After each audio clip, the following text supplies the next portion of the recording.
자, 이번 최신 판례 강의의 테마는 사안포섭 부분을 좀 공부하자이고요. 이 판례들의 당연히 법리는 뭐 기본서든 판례집이든 다들 잘 알고 계실 거고, 물론 이제 약한 부분도 있으시겠지만 대체로 어떤 결론인지는 아는데 구체적으로 어떤 문장들을 활용을 해서 사안포섭을 하고 있구나, 이거를 좀 정리하는 게 주된 목적이고요. 그리고 상고심에서는 상고 이유 주장이 안 된 부분들은 당연히 판시가 안 됩니다. 그래서 그 부분을 그냥 아예 못 보고 시험장에 들어가는 경우가 종종 생겨요. 그래서 그런 부분들 위헌을 방지를 하고자 원심에서만 선고가 되었고 상고심에선 상고 이유 주장이 안 됐던 부분들, 이런 부분들도 다 들어가 있고요. 그리고 이제 원심과 상고심에서 해석 차이가 나는 걸 두 가지가 있습니다. 자, 이것도 따로 표시를 해놨는데, 첫 번째 법리 해석의 차이가 나는 부분, 요거는 이제 원상검으로 정리를 하시는 그런 판례들이고요. 그리고 사실 인정에서 차이가 나는 부분이 있습니다. 사실 인정. 요거는 법리 해석의 차이는 없고 그냥 사실관계 해석을 좀 다르게 해가지고, 얘는 사실 원심은 그냥 안 보고 상고심만 보셔도 상관은 없는데, 제가 좀 앞쪽에 중요 판례들은 일단은 넣어놓긴 다 넣어놨습니다. 그래서 양이 좀 많아졌고, 그리고 이 페이지를 이렇게 많이 잡아먹게 된 주범이 두 개가 있어요. 네, 그 제주일보 판례랑 광천김 판례 때문에 이 양이 좀 많아졌습니다. 그 두 개 빼면은 그래도 한 10분의 1 정도는 줄어들 수 있는데, 그게 양이 좀 많았고, 나머지는 그래도 그렇게까지 많지는 않습니다. 한 페이지 넘겨보면은 장우동 판례가 나오는데요. 이 장우동 판례부터 해서 연도 순으로 쭉 전개가 되고요. 이런 식으로 사건 기호 그림 그려져 있고, 그리고 이렇게 사실관계 박스를 좀 넣어놨습니다. 이 사실관계 박스를 넣어놓은 거는 문제를 푸실 때 문제침 그 설문 위에 본문으로 나오는 부분을 좀 예정을 하고 요걸 읽으시면서 좀 익숙해지시면 좋겠다라는 생각에 넣어놓은 부분입니다. 교수님들이 출제를 하실 때도 결국에는 상고심에 정리가 되어 있으면 그걸 긁어오시고, 상고심은 보통 사실 인정이 되게 축약적으로 돼 있다 보니까 문제를 낼 때 한계가 있습니다. 그래서 원심을 많이 긁어오십니다. 그럼 원심에서 사실 심리를 하잖아요. 그거를 이제 인정사실이라고 해가지고 정리를 이렇게 해놔요. 그 정리해 놓은 부분들을 이렇게 가벨병 이런 거 붙여놓고, 뭐 표정이나 날짜 이런 거 다 바꿔가지고 넣어놓은 부분입니다. 그래서 요거는 이제 문제라고 보시면 돼요. 그 다음에 자, 이런 식으로 네모해가지고 쟁점을 넣어놨습니다. 얘는 답안지를 쓰실 때 설문 1 해가지고 1번, 2번 해서 쟁점 하나당 이렇게 목차를 쪼개시잖아요. 그럴 때 이 쟁점 1, 쟁점 2의 그 하나라고 보시면 돼요. 그래서 옆에다가 결론도 적어놨어요. 답안지 느낌대로 좀 적어놨고요. 원심에서 법리를 설시를 죄송합니다. 상고심에서 법리 설시를 딱히 안 한 부분들은 법리를 생략을 하고 바로 사안포섭으로 들어가요. 그래서 원심의 법리 적용 이렇게 해놓고, 원심은 제가 옆에다가 타당 부당을 붙여놨어요. 그래서 이 타당 부당을 보고 그냥 결론 이거 틀렸다 맞다를 결론만 기억하셔도 괜찮아요. 근데 그 중에서 별표가 붙어있는 애들은 제가 밑줄 그어놓고 색깔 칠해놓은 부분까지 같이 봐주시면 됩니다. 별표 없는 부분들은 나중에 그냥 넘기셔도 돼요. 그래서 이 300페이지를 진짜 다 하나씩 읽는 게 아니라 발췌해서 보시면 됩니다. 그래서 이런 식으로 원심에서 뭐 사실 인정한 부분들 쭉 정리가 되어 있고, 이건 이제 최판이다 보니까 내용 자체가 익숙하지 않으실 수 있는데, 네, 이렇게 사정, 사실 뭐 이런 식으로 정리가 되어 있고, 그 다음에 이제 상고심의 법리 적용까지 이어서 나옵니다. 상고심의 법리 적용 내용은 원심이 잘했으면은 원심 잘했다, 원심 못했으면 못했다, 이런 식으로 결론이 나오고요. 그래서 별표가 안 붙어 있는 부분들은 나중에 안 보셔도 돼요. 별표 붙어 있는 애만 보시면 돼요. 이런 식으로 두 번째 주제가 뭐 상표권 침해 여부 해서 적극 소극, 그래서 이 결론을 일단 기억을 해주시고, 그 다음에 관련 법리가 있으면은 이 관련 법리는 대체로 상고심의 관련 법리입니다. 그러니까 그냥 관련 법리 적혀 있으면은, 그리고 원심의 법리 중에서 부당 이렇게 되어 있죠. 그러니까 이제 상고심이 타당하고 얘는 부당하다는 건데, 필요한 심리를 다하지 않은 잘못이 있어서 이제 부당한 부분이어서 결국에는 사실 이 내용을 굳이 안 보셔도 돼요. 근데 처음에는 이해를 위해서 한 번을 읽어보실 때 별표 안 붙어 있으니까 2회독, 3회독 나중에 보실 때는 안 보셔도 괜찮아요. 그럼 이제 상고심 부분만 보면 돼요. 여기 별표 붙어 있잖아요. 그래서 이거를 나중에 공부해가지고 사안포섭을 하면 되겠구나, 이렇게 생각을 하시면 됩니다. 네, 이런 식으로 판례들이 다 이어져 있고요. 처음에 와서 장우동부터 한번 보도록 하겠습니다. 장우동은 판례 자체를 거의 원심을 안 보셨을 테니까 판결문 자체를 뭐 좀 설명을 드리면요. 사실관계 일단 공격자 값 등록 받았고요. 장우동이라고 해서 인스턴트 우동에 등록을 받습니다. 자, 여기 사실관계 두 개가 나오고요. 을, 병, 주체 나오고 먼저 병한테 통상사용권 설정하고요. 을한테 전용사용권 설정합니다. 이렇게 두 개 나와주고요. 그 다음에 통상사용권자가 상표를 사용하고 있을 때 여기 잘못되어 있네요. 갑과 을이 함께 107조, 109조 등의 소송을 제기를 했을 때 통상사용권의 항변을 합니다. 이때 여기서 쟁점은 대항요건이 구비가 되었느냐, 이게 주제였고요. 사실상 요거 하나만 잘 기억하셔도 상관은 없어요. 요거 하나. 결론, 대항요건이 먼저 설정을 했지만 등록을 안 했으면은 대항요건 구비가 안 됐고, 따라서 나중에 설정한 전용사용권자한테 대항 못한다. 이게 결론이에요. 요것만 아셔도 괜찮은데, 넘겨보시면은 쟁점이 두 개예요.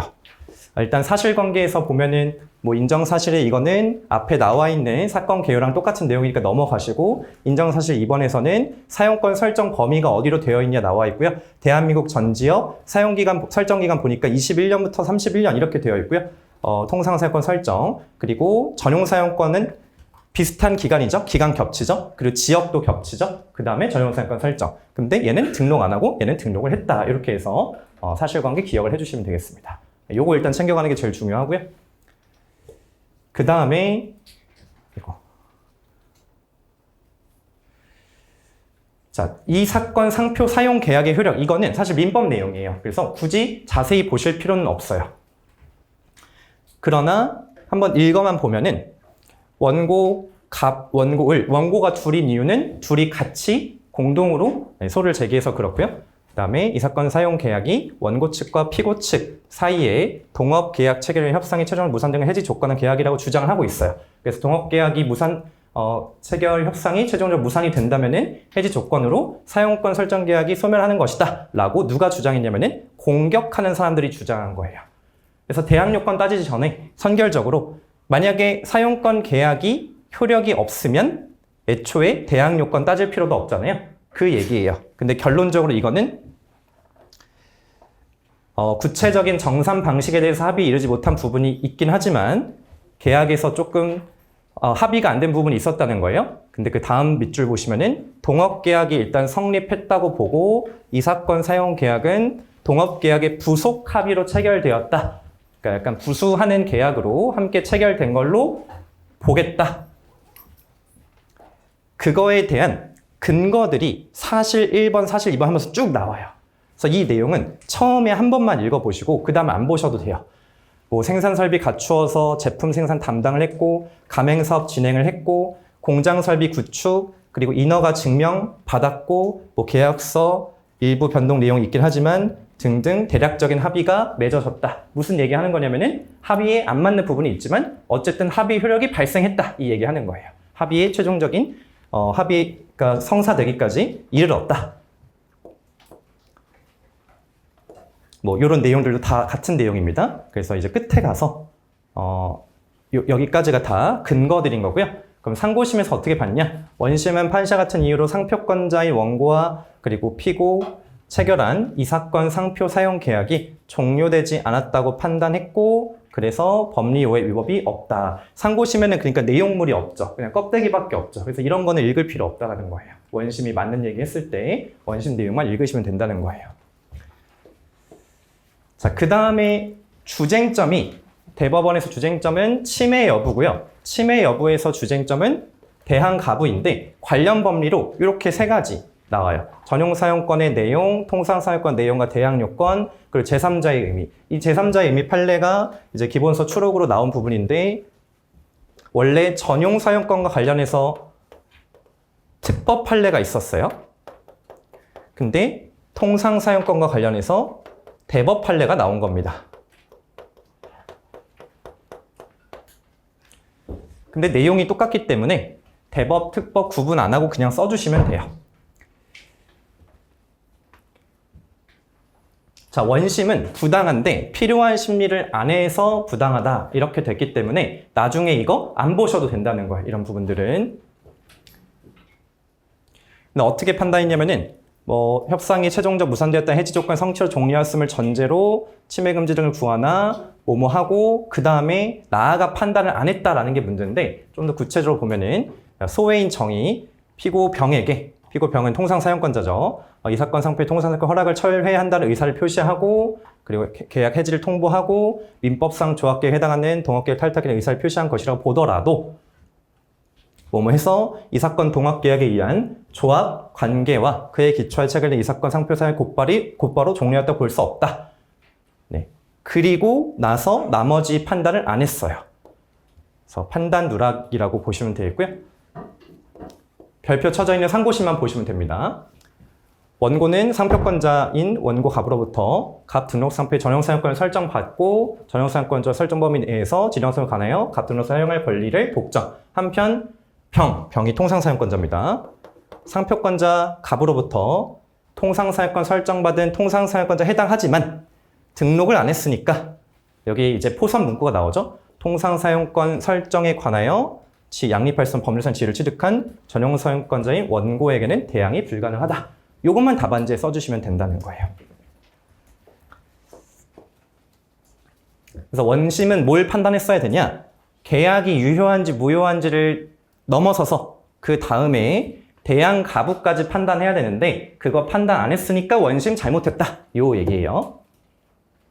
이게 다 듣고 나니까 결국에 이 원심을 읽는다는 거는 원심에서 어떤 유의미한 게 있는 없는지를 이제 찾는 건데 제가 그거를 결과를 별표로 정해 놓은 거니까 이거대로 그냥 공부를 하시면 된다는 거예요. 이거를 꼭 읽어보고서 그런 내용을 판단을 할 필요가 없습니다.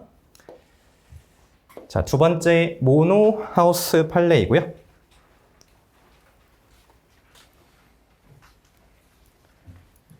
얘도 최신 판례이죠. 공격 상표는 갑이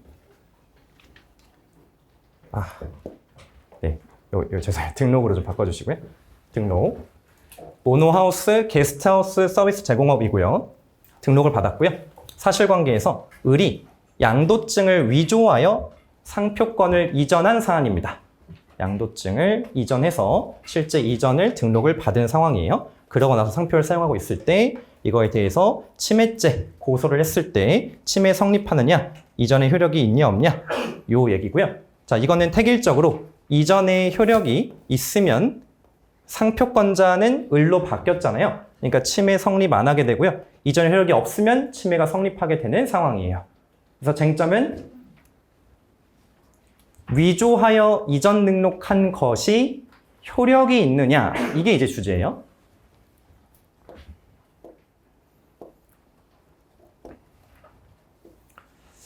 네, 인정사실 부분은 그게 다고요. 그래서 특별히 여기는 안 보셔도 되고요. 위조해서 말 그대로 이전 등록을 받았다 이 내용입니다. 자, 쟁점 침해죄 성립하느냐? 자, 법리에서 두 가지 이거 아시잖아요. 상표권 이전의 요건은 두 가지. 합의 그리고 등록. 근데 이 문제는 등록은 오히려 있었어요. 보통은 등록이 없어서 문제잖아요. 여기는 합의가 없는 게 쟁점이었어요. 합의가 없이 자기가 위조, 무단으로 이전 등록을 해버렸을 때 둘 중에 등록만 있어도 과연 이전의 효력이 발생하느냐? 이게 주제였어요. 침해 성립 요건은 일반론이고요. 자, 원심 법리 적용 부당 이렇게 가고 있습니다. 그래서 나중에 이것도 안 보셔도 되는데 보면은 하고 원심 판단 2번 그런데 공소장 기재 이하더라도 갑 등록 상표는 쭉 해서 이전된 뒤에도 갑 등록 상표가 소외인의 등록 상표라고 볼 수 있는지가 문제된다.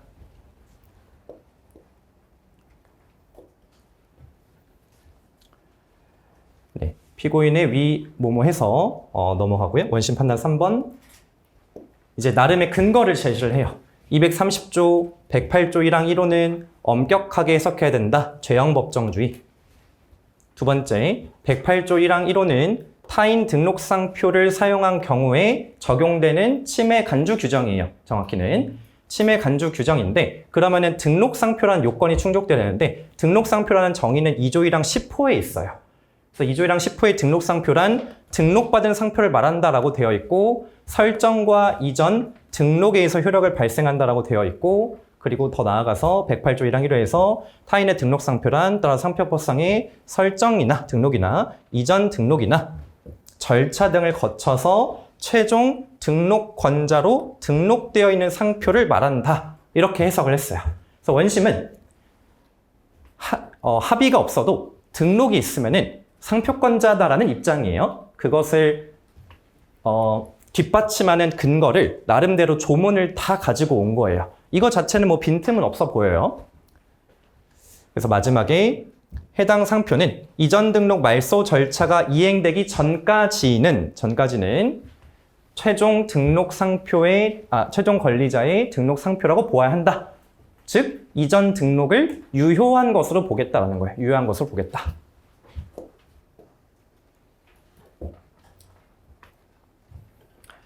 네, 이 부분은 안 보셔도 되고요. 이제 형사소송법 얘기여서요. 자, 상고심 법리 적용의 별표 붙어 있죠? 답안지에 사실 이것만 쓰시면 돼요. 이것만. 상고심 판단 결론. 양도 원인한 갑 등록 상표의 이전 등록이 이때 피고인 을 앞으로 맞춰졌으나 피해자 갑과 피고인 을 사이에 갑 등록 상표를 이전할 것을 목적으로 하는 합의가 없었으므로 여기가 가장 강조돼야겠죠. 을이 갑으로부터 위 상표권을 적법하게 이전받았다고 할 수 없다. 그래서 이전의 효력이 없다 이렇게 보고 있죠. 따라서 을은 상표권자가 아니므로 정당 권한 없고 따라서 침해다. 이렇게 가는 거예요. 그래서 원심은 잘못 판단했다. 그리고 여기에 추가로 잘못 판단했는데 그 중에서 한 가지를 또 바로잡고 있어요. 바로 108조 1항 1호라는 거를 제시를 했어요. 근거 조문으로. 근데 사용태양을 봤더니 동일범위 직접 침해예요. 그러면 동일범위 직접 침해는 108조 1항 1호가 아니고 89조다라는 것도 지적을 해주고 있어요. 89조다 이런 말을 직접 쓰진 않았는데 108조 1항 1호 아니야 라는 말을 하고 있습니다. 그래서 이 문제가 나오면은 동일범위 직접 침해해가지고 이제 89조 맨 앞에다가 적어주는 게 평소라면 몰라도 여기서는 조금 중요해 보이겠죠? 왜냐면 사실 그 상표를 그대로 이전받아가지고 그걸 쓰고 있는 거기 때문에 물리적으로 그냥 똑같은 상표를 말하는 거예요. 똑같은 상표 상품.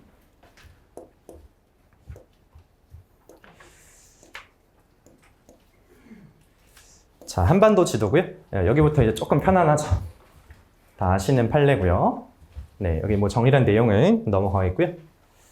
네, 사건 개요도 다 아시다시피 실사용 상표 이렇게 되어 있는데 사실 제가 이거 그림 그릴 때 이렇게 3개씩, 원래는 5개가 있습니다. 필요 없어서 3개로 좀 줄여놨는데 원본을 보면은 이렇게 됩니다. 총 7개가 있어요. 실사용 상표가. 그래서 인정사실 보실 때 이제 이런 부분도 좀 시각적으로 확인 가능하시도록 이렇게 넣어놨고요. 네, 뭐 다 똑같이 동독분이 인정 안 될 만한 애들밖에 없어요. 다 동독분 인정 안 되는. 그래서 참작될 만한 사정은 하나도 없다. 그리고 나름 뭐 오래 사용을 했고 뭐하고 뭐 이런 얘기들이 나오고요. 자, 첫 번째 쟁점 4호, 33조 1항 4호 해당 여부, 결론 적극. 이대로 결론 암기하시면서 답안지에 그대로 이렇게 쓰는 거예요. 관련 법리에다가 4호의 지도의 범위 이렇게 쓰고 그 다음 이제 사안포석 가는 거죠.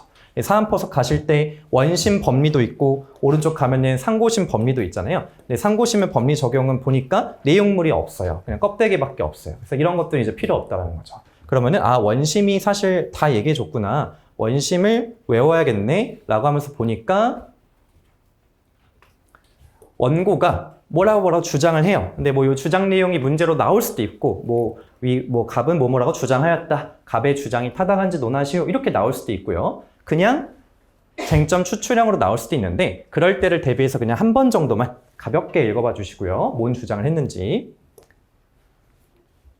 네, 그래서 한번 같이 보시면은 실제 대한민국 지도와 다르다. 우리나라 주변의 대륙, 바다, 섬 대부분 생략을 했다. 외곽선 부드럽게 표현해서 지형을 왜곡했다. 이렇게 부드럽지 않다. 외곽선에 두겹 녹색선을 표현했다.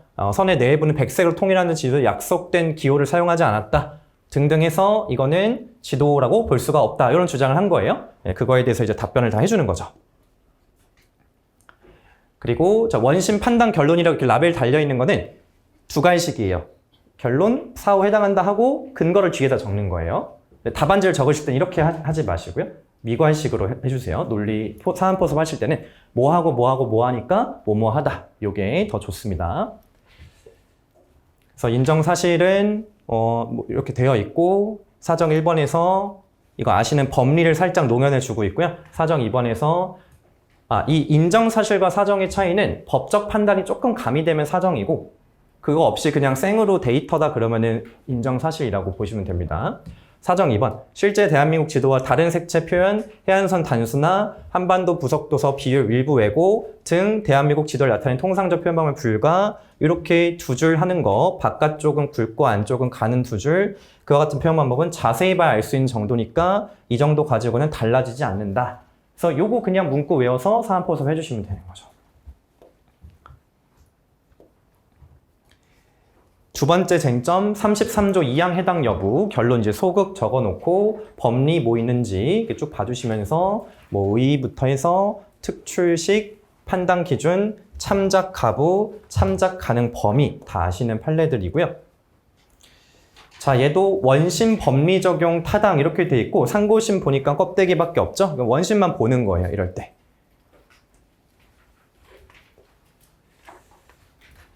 자, 원심은 또 다음과 같은 이유로 특출식 아니라고 판단하였다라고 하면서 또 두 가지씩 보여주고 있고요. 이유를 이제 세 가지 제시를 하고 있어요. 네, 이거는 다 아실 내용일 텐데 한번 읽어보면은 이 사건 심결시 기준으로 25년 이상 많이 사용을 했다.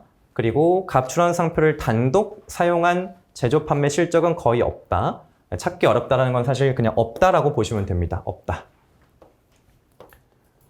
그럼 이게 어디에 연결되는 거죠? 4번 요건. 4번 요건이 뭐죠?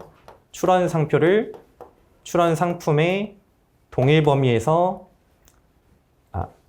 사용했을 것.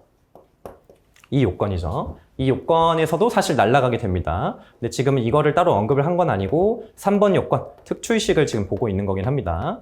근데 4번 요건을 굳이 포섭을 한다면은 이렇게 날릴 수도 있겠고요. 자, 갑실사용 상표들은 모두 대한민국 지도 모양의 도형인 갑출원 상표 부분 외에 적어도 한 개 이상의 문점을 결합한 표장 도형만으로 구성된 갑출원 상표와 동일한 표장이라고 볼 수 없다. 자, 갑실사용 상표 1, 2에 부과된 경우인, 구성인, 여기에 동일한 표장에서 이 동일은요, 사통동 말하는 게 아니고요, 엄격 동일 말하는 겁니다.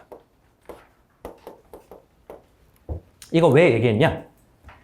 물리적 동일한 거는 못 찾았고, 그나마 찾은 데이터가 실사용 상표들인데, 이게 만약에 엄격 동일 범위면 참작 가부 따질 필요 없이 같은 거잖아요? 같은 거니까 그거의 사용 실적 바로 고려할 수 있는데 그럼 등록이 됐을 거예요. 근데 그거 아니다. 이게 첫 번째 판단이고요.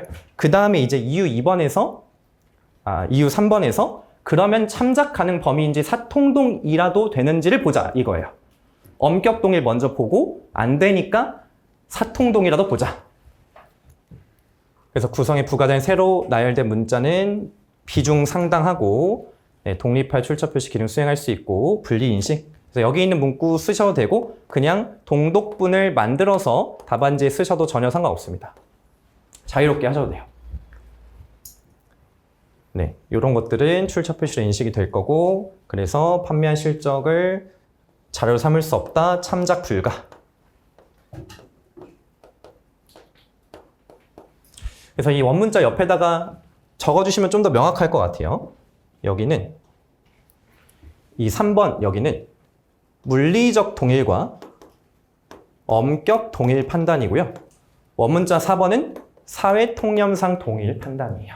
이거 다 안 된다 이거였어요. 이거 다 안 된다.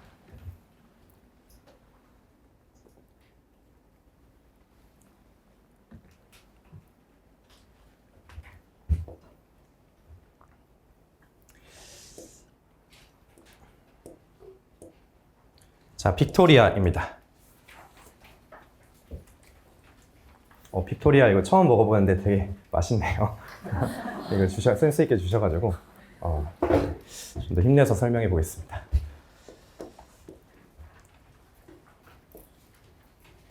자, 이 빅토리아는 두 가지 큰 쟁점이 있었죠.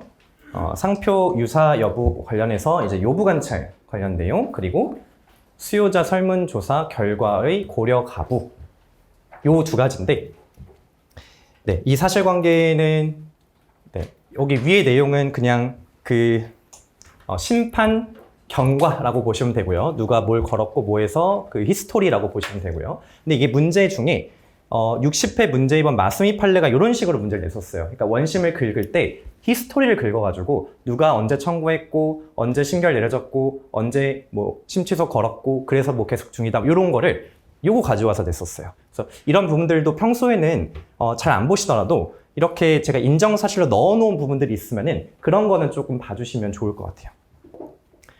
왜냐면 이게 원심에서 실제로 인정사실이라고 하는 문구를 달고 이 옆에 이 내용이 있는 것들을 긁어온 거예요. 제가 임의로 편집을 한 건 아니에요. 인정사실을 제가 인정하는 게 아니고 실제 판결문에 인정사실이라고 적혀 있어요. 위 인정되는 사실에 의하면 이렇게. 그래서 그거를 정리해 놓은 겁니다. 그 다음에 이렇게 이제 2022년 조사 설문지가 들어가 있는데 2022년 조사 설문지를 한번 조금 확대를 해서 보면은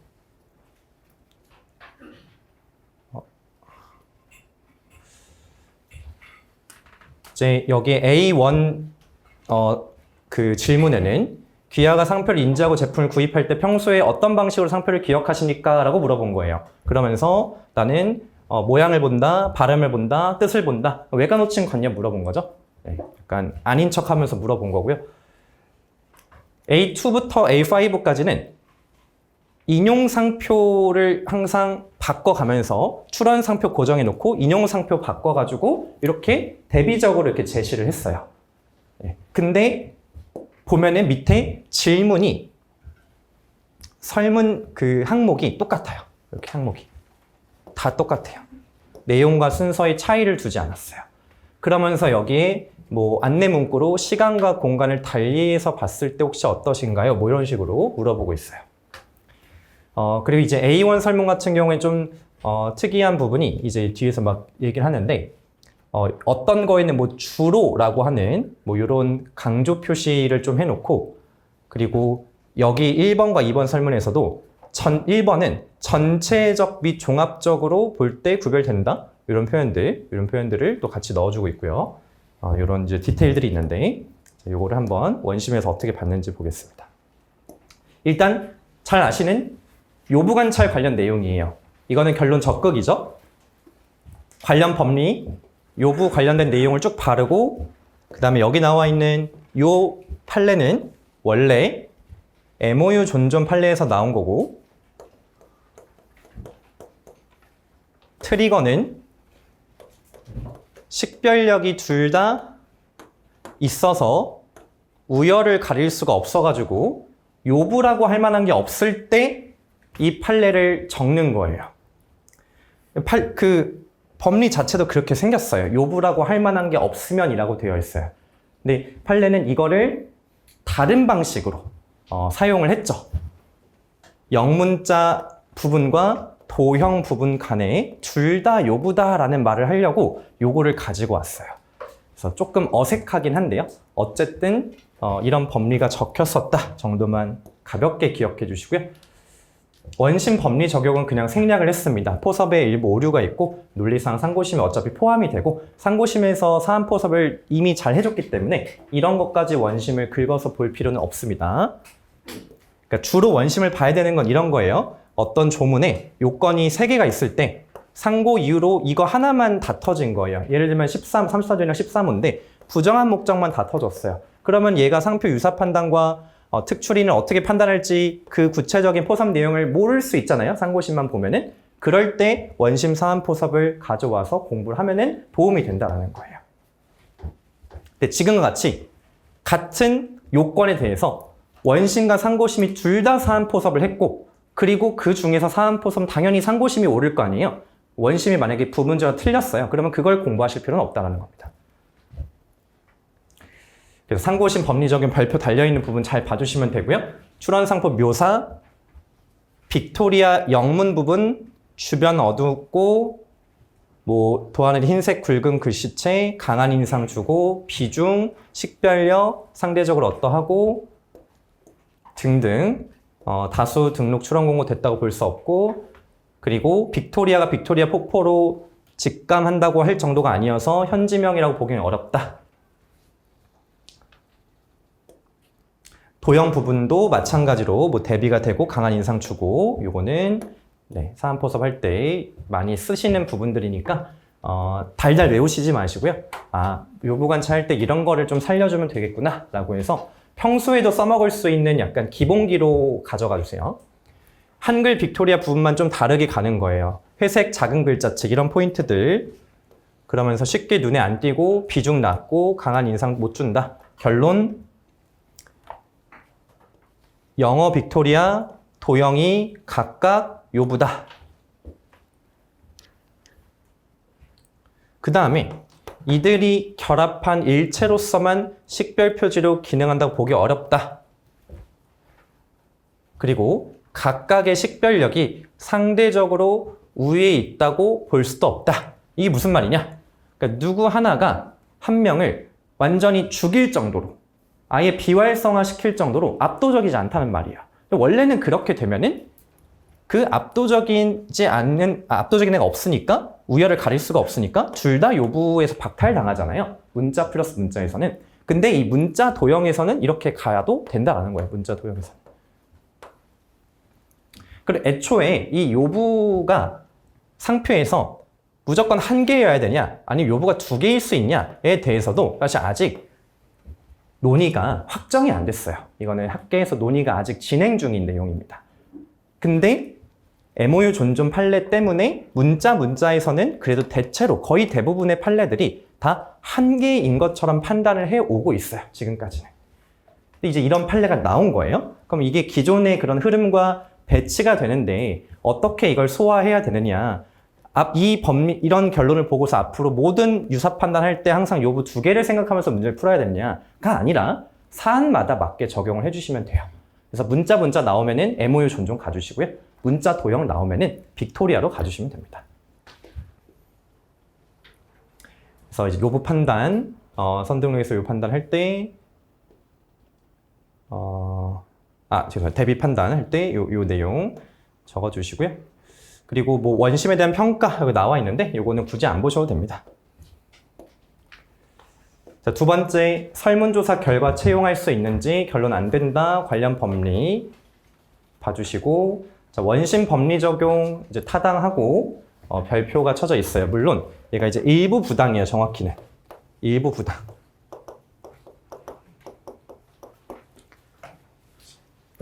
뭐가 부당했냐면은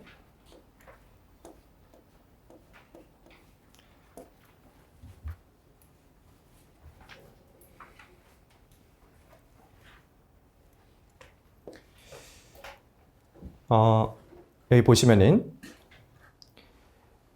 원심의 이유 설시 중에 조사 대상자 선정이 타당하지 않다거나 첫 번째, 이 사건 설문조사의 2021년 조사 문항이 특정 응답을 유도하는 방식으로 구성되었다고 판단한 일부 근거 부분이 부적절 2번이에요. 그래서 조사 대상자 선정 하나, 특정 방향 유도한다고 봤던 것의 근거가 되게 여러 가지인데 그 중에 일부 근거가 부적절해 보인다까지예요. 근데 그 일부 근거가 어디부터 어디까지인지를 말을 안 해줬어요. 그럼 이제 원심에서 어떤 식으로 배척을 했는지를 하나씩 보겠습니다.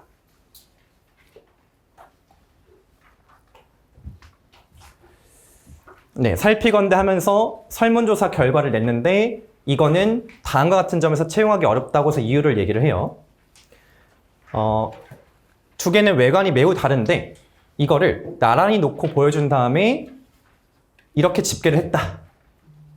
그리고 A2 뒤에 A5까지 이어진 질문 순서대로 1, 2, 1, 4, 3, 2에 관한 것이어서 질문 내용은 동일하나 선 등록 산표에 나오는 순서는 설문지마다 로테이션 했다고 하는데, 자, 위와 같이 외관상 큰 차이가 있는 표장들을 병치시켜 보여준 뒤에 각 상표가 구별되는 묻는 방식으로는 이 사건에서 쟁점이 된 각 상표 호칭을 이격적으로 관찰했을 때에도 따로 들었을 때에도 출처 운동 우려가 없는지에 대한 의미 있는 조사 결과 얻을 수 없다. 아무리 질문에 응답자 간의 시간 공간을 달리해 보라는 주문을 하고 두 선택지 중간에 발음과 상관없이 발음과 구별되지 않는 문구를 넣었다 하여 호칭의 이격적 관찰이라는 조건이 갖춰진다고 볼 수 없다. 그냥 구색 맞추기에 불과하다. 이런 말입니다. 두 번째, 설령 A2에 앞서 A1을 물었고요. 응답자 다수가 다음 선택지 중에 가를 골랐다고 하여 달리 보기 어렵다.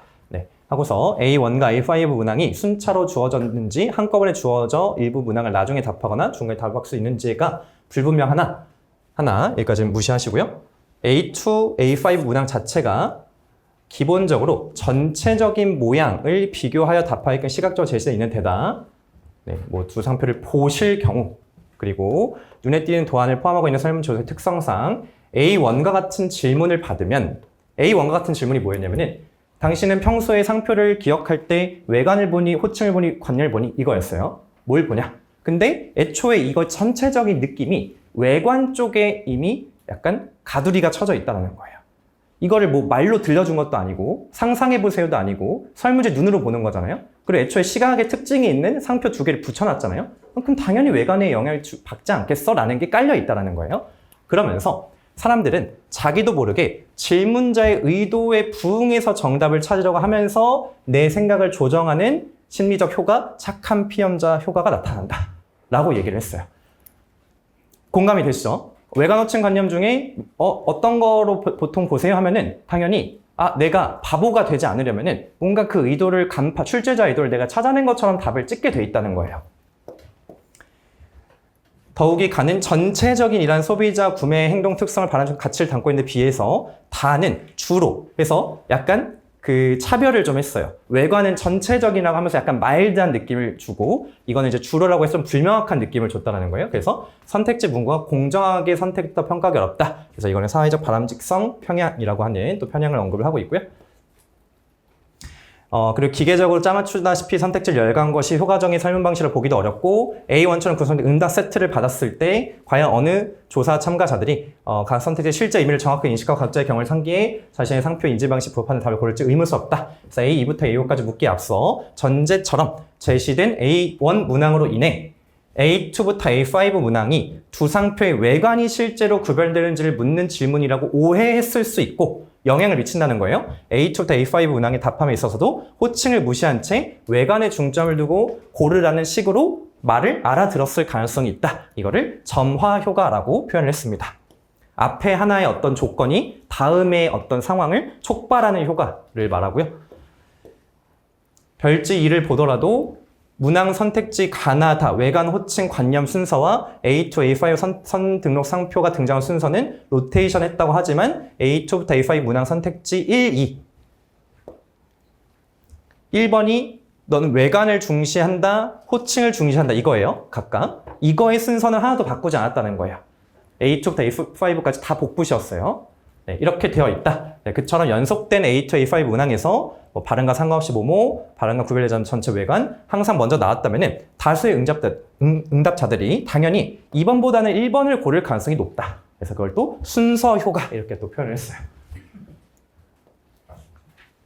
그래서 뭐 전문 용어가 굉장히 많이 나옵니다. 이렇게 이어서 보시면은 전체를 종합적 고려에 합리적 의사결정하는 소비자다라는 암시를 주는 반면 이는 나는 발음이 구별되지 않으면은 뭐뭐해서 구별하지 못하는 소비자 나는 바보다 이런 부정적인 의미를 읽힐 수 있기 때문에 이러한 효과는 1번, 2번 문장이 길고 문법적 복잡한 복문인 상황에서 유독 1에 암시된 소비자의 사려폭만 극대화시켜서 등 이런 부분 여유를 준다는 거예요. 그래서 A1에 가해서 미리 응답자들에게 보여주었던 전체적인 문구로 인해 가중되어서 이게 틀짜기 효과, 프레임이 그러니까 프레임을 걸어놓고 그 안에서 이제 사고하게 만들었다는 거죠. A1, A2 문항에 답하면서 응답자의 설문조사 설계자 프레임 안에서 정답을 찾았다고 생각할 수도 있고 등등 이런 내용이 또 나오고요. 그리고 이제 마지막 부분인데 조사 대상자 선정의 타당성에 의문이 있다. 이거는 그렇게 자세히 보실 필요는 없고요. 왜냐면 이거는 아까 보신 것처럼 상고심에서 통으로 날린 부분이에요. 요거는 잘못했다 이렇게 얘기를 했어요. 그래서 요거는 그렇구나 뭔가 잘 설계를 한 것 같은데 조사 대상에서 일부 인구 집단을 비율적으로라도 반영하지 않고 아예 제외를 해버리면은 모집단 왜곡 생긴다는 거예요. 예를 들면은 이 탄산수를 마실 수 있는 연령대가 영유아를 제외한 10대부터 전부라고 했을 때 그 중에서 10대, 20대를 빼버리고 30대한테만 물어봤다, 만약에. 그런 식으로 왜곡을 해버렸다라는 거예요. 그 다음에 이거는 추가적인 주장을 했는데, 요거는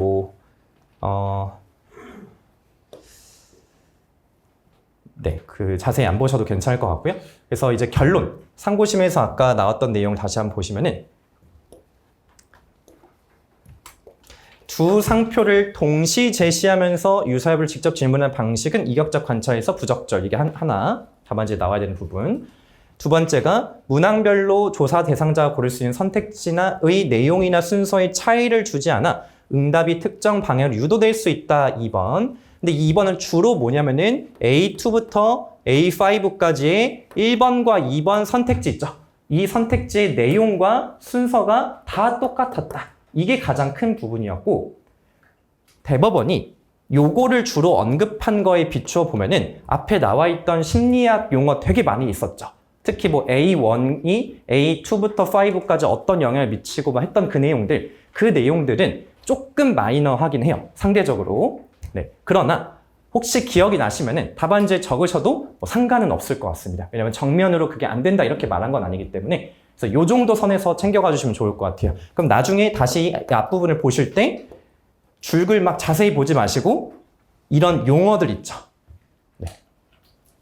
이런 것들만 그냥 암기까지는 하지 마시고 기억이 나시면 챙겨가시는 정도로 봐주시면 될 것 같습니다. 네. 이게 이제 원심의 내용 전부예요.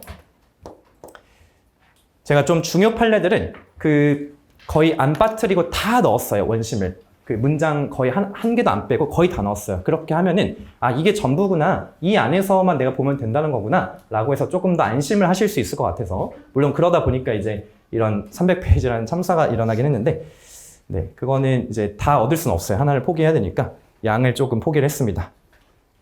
자, 그 다음 판례는 이제 산수블록 사건 아시죠? 특허법에서도 아마 배우셨을 텐데요. 그거 맞고요. 거기에 이제 상표권 들어가 있고요. 상표권의 전용 사용권자와 관련해서 이제 침해 문제와 그리고 110조 6항에서 네, 기여도 산정을 해가지고 어떻게 해야 되는지, 손해액 산정을 해야 되는지와 관련된 내용이 있었습니다. 사실관계 보면은 산수 이렇게 해서 등록을 받고요. 전용 사용권 설정을 하고요. 제3자가 무단 사용을 하고 있습니다. 산수뷰, 산수뱅크, 산수스텝 해서 손해배상 청구를 했고요. 침해 성립하고 이제 110조 6항과 관련해서 이제 쟁점이 있었던 이런 판례입니다. 그래서 이건 사실관계는 그렇게 어렵지는 않고요. 인정사실 보시면은 이제 특허권, 디자인권, 그리고 뒤에서 실용실현권 이런 등등이 혼재되어 있는데 그 중에서 이제 상표권 부분만 봐주시면 되겠고요.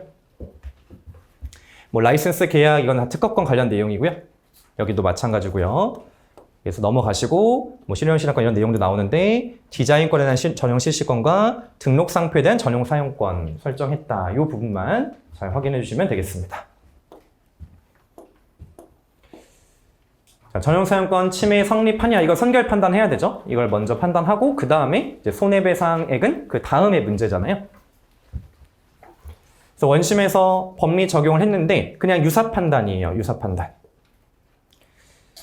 그래서 윗부분 지금 발표 안 쳐져 있잖아요. 그냥 날려주시면 되고요.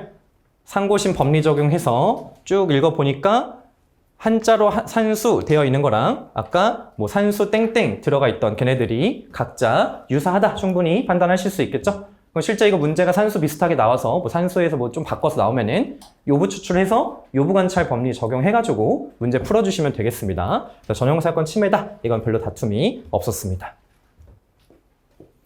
자, 110조 6항에 따른 손해액 인정에 관련해서 추가적인 심리가 필요하냐와 관련해서 네, 관련 법리는 110조 6항의 의의와 취지와 그리고 손해액 산정 방법. 자, 따라서 법원이 위와 같은 방법으로 구체적 손해액을 판단할 때에는 손해액 산정에 근거가 된 간접 사실의 탐색에 최선의 노력을 다해야 되고 그 같은 탐색해낸 간접 사실들을 합리적 평가, 객관적 수긍할 수 있는 손해액을 산정해야 된다.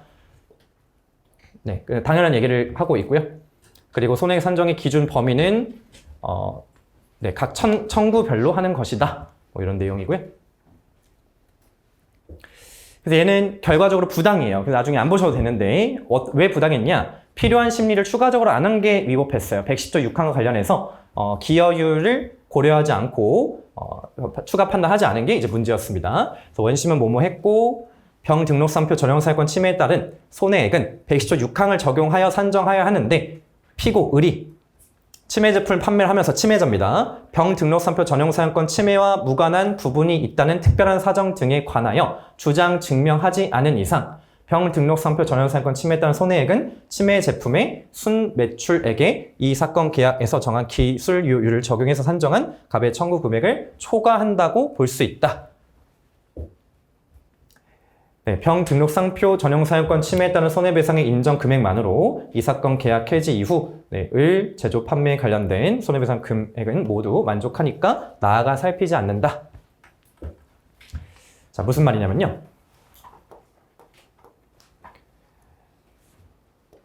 제품 순매출액에 기술료율을 곱해서 어느 금액이 나왔어요.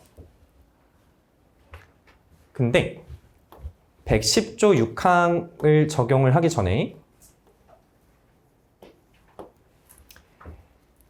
침해에 따른 손해액을 따질 때 침해와 무관한 부분이 있다는 사정이 정황상 있어요. 정황상 있는데 이 부분을 당사자가 주장 입증을 안 했다는 이유로 아무 조치를 취하지 않고 그냥 무시하고 이거를 원래 빼면은 금액이 줄어들 텐데 안 뺀 큰 금액이 얘보다 이미 초과했으니까 여기서 초과한 부분 잘린다. 그래서 이게 맥스다. 이 값이 맥스다.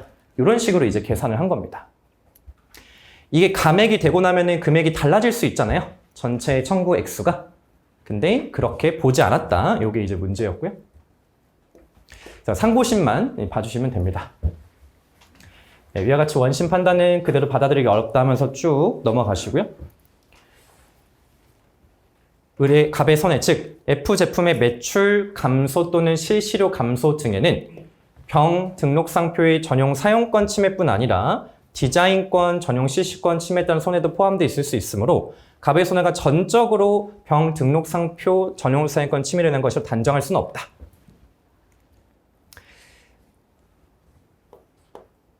그래서 이게 앞에서 언급했던 부분 중에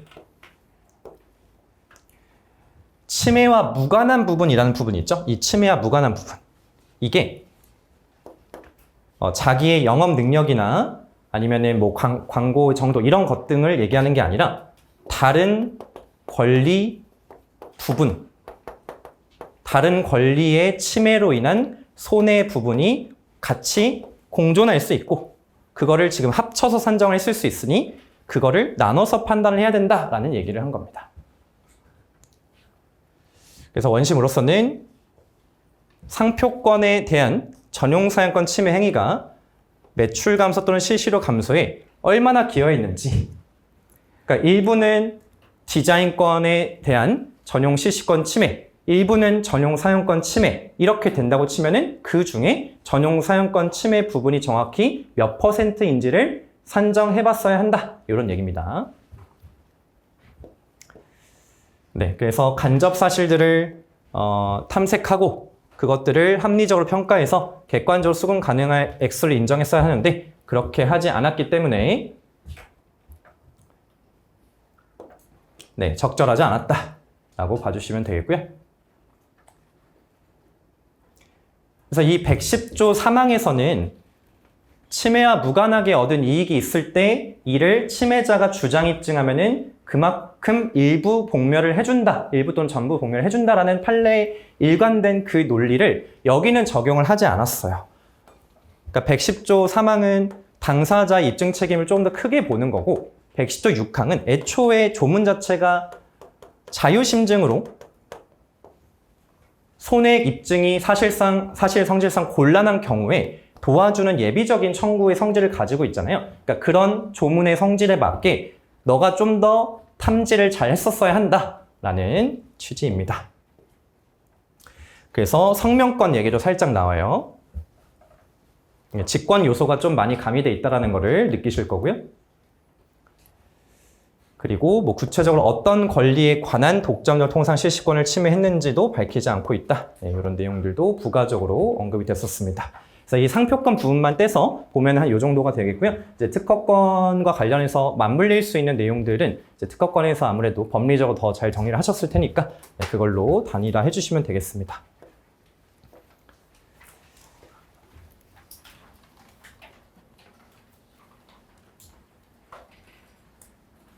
네, 여기서 잠시만 끊고 45분부터 이어나가도록 하겠습니다.